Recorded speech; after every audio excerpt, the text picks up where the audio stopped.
1 वाटी रात्रभर भिजवलेले छोले, आधीचं पाणी काढून 1 वाटी पाणी घाला.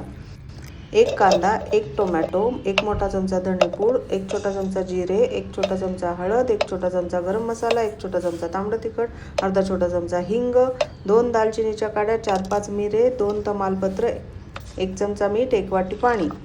मिक्सरमध्ये पातळ वाटून घ्या आणि छोल्यांमध्ये मिक्स करा. त्याच्यामध्ये 2 चमचे तूप घाला. डब्यात खाली 2-3 चमचे पाणी घालायचं. छोल्यांचा डबा ठेवायचा आणि याला सोलर कुकरमध्ये ठेवायचं. याच्याबरोबर मी भात पण लावलाय.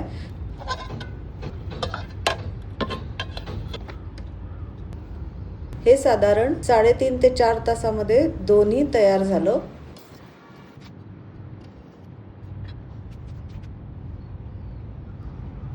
तर 4 तासामध्ये हे छोले अगदी कुकरमध्ये शिजतात तसे मऊसूत शिजलेत आणि आपला भात सुद्धा तयार आहे. भातही छान शिजलाय.